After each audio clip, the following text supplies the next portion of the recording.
request R5D. Pada video kali ini saya akan membahas resensi buku novel populer yang berjudul Negeri Lima Menara. Video ini bertujuan untuk memenuhi tugas mata kuliah kehumasan. Yuk simak videonya. Saya membaca buku ini melalui Ikunas. Bagi teman-teman yang ingin membaca buku secara gratis dan legal, kalian bisa download aplikasi Ikunas di Play Store atau App Store di handphone kalian. Yang kita bahas adalah identitas buku. Yang terutama adalah judul buku, yaitu Negeri Lima Menara.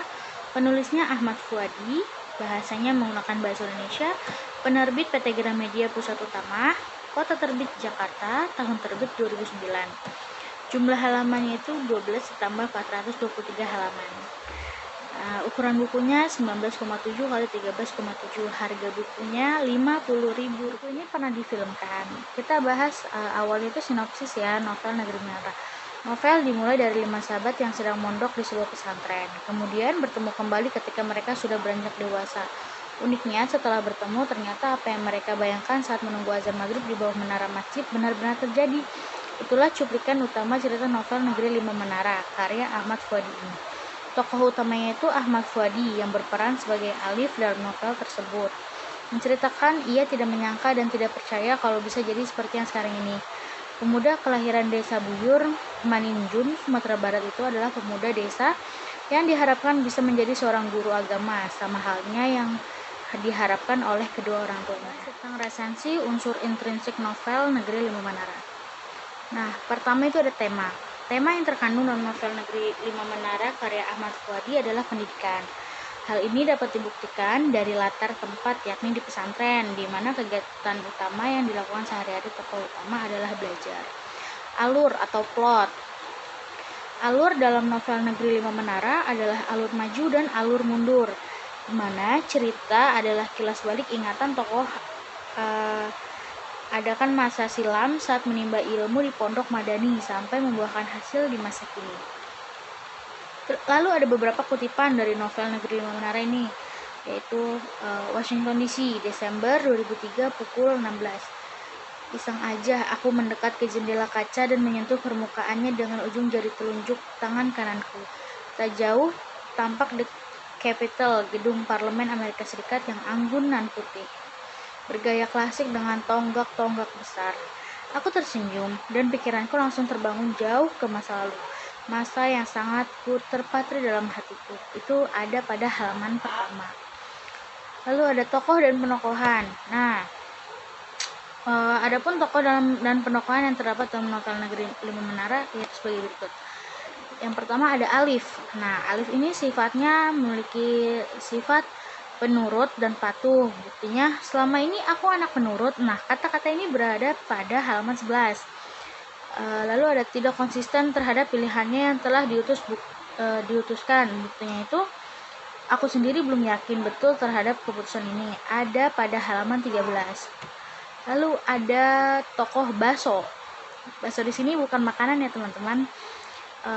Orang yang agamis. Si Basonya orang yang agamis. Buktinya apa?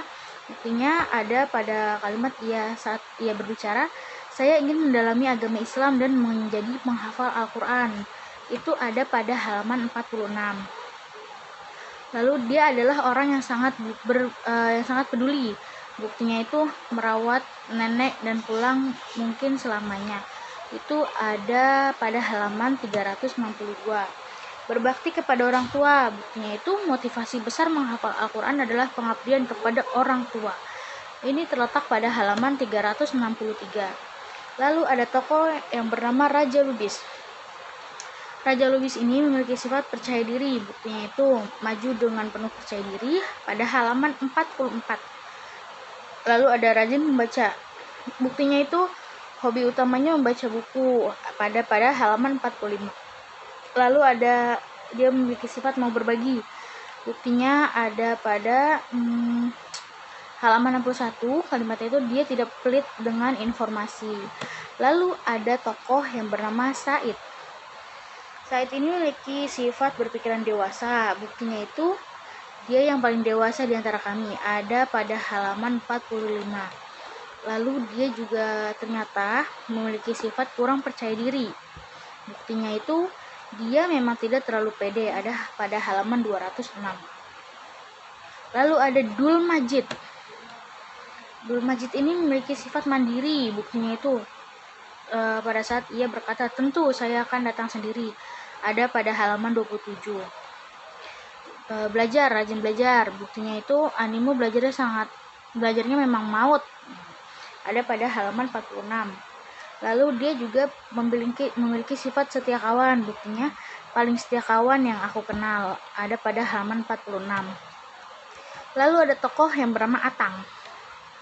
Atang ini orang yang dapat menepati janji, buktinya itu sesuai janji Atang yang membiayai ongkos, ada pada halaman 221.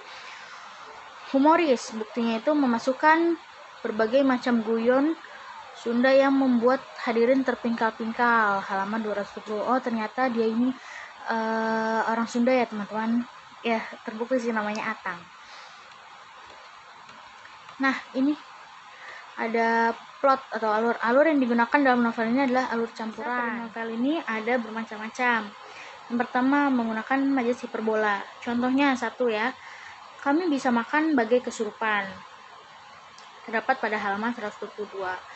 Lalu ada majas personifikasi, wajah dingin mencucuk tulang, ada pada halaman 2. Lalu ada majas asosiasi, contohnya itu kami seperti sekawan tentara yang terjebak, halaman 64. Sudut pandang, dalam novel Negeri Lima Menara karya Ahmad Fuadi ini, si penulis menggunakan orang pertama pelaku utama karena menggunakan kata ganti aku. Lalu setiap buku pasti memiliki amanat. Nah, amanat di buku ini adalah cerita novel Negeri Lima Menara ini memberikan kesan dan pesan moral pendidikan yang sangat dalam. Kita harus bersungguh-sungguh dan bekerja keras untuk meraih apa yang kita impikan. Tapi ingatlah, di balik kesuksesan tersebut ada orang tua yang selalu mendoakan kita. Jadi kita juga harus serta-merta menghormati, menyayangi, dan berbakti kepada orang tua. Jangan pernah meremehkan impian walau setinggi apapun. Tuhan sungguh maha pendengar. Manjada wajada. Siapa yang bersungguh-sungguh dapatlah intrinsik, maka sekarang ada unsur ekstrinsik. Unsur ekstrinsiknya itu yang pertama nilai agama. Novel ini menceritakan tentang kehidupan sekitar dunia pesantren, sehingga banyak mengajarkan nilai agama yang jarang didapat dalam novel-novel lain. Biasanya novel itu isinya percintaan, bucin. Nah, pada novel Negeri Lima Menara ini membahas tentang pendidikan. Pendidikan apa? Banyak juga dalam pendidikan agama Islam karena mereka berada dalam pondok pesantren. Nilai moral. Nilai moral bisa ada dalam kebersamaan Sahibul Menara dalam menghadapi kerasnya dunia pendidikan di pesantren, mengajarkan bahwa sebagai penuntut ilmu kita harus sabar dan tidak mudah menyerah untuk menuntaskan apa yang telah kita mulai. Siapa yang mulai, siapa juga yang harus mengakhiri gitu. Nah, ada kelebihannya nih, kelebihan novel Negeri Lima Menara. Kelebihan novel Negeri Lima Menara ini adalah dapat menginspirasi pembaca, terutama anak muda zaman sekarang, untuk lebih bersemangat dalam meraih cita-cita dan rasa patuh kepada orang tua. Novel ini juga dapat mengubah pola pikir kita tentang kehidupan pondok pesantren yang tidak hanya berfokus kepada ilmu-ilmu agama saja.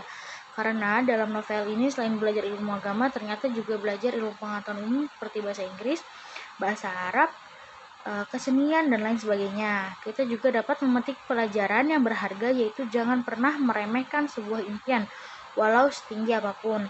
Yakinlah bahwa kamu dapat mencapainya dan berdoalah kepada Allah karena Allah Maha mendengar doa dari hambanya. Kelebihan pasti di situ ada kekurangan. Begitupun dengan novel ini. Kekurangan novel Negeri Lima Menara ini adalah adanya ketidakjelasan gambaran berapa tokoh yang ada pada akhir cerita perjalanan hidupnya. Nah, bagaimana akhirnya seperti apa, bagaimana keadaan orang tersebut. Lalu ada kekurangannya juga, nama-nama pelaku pada novel ini kurang begitu jelas. Sekian video resensi buku Negeri Lima Menara dari saya. Mohon maaf jika ada kesalahan dalam pengucapan. Terima kasih. Wassalamualaikum warahmatullahi wabarakatuh.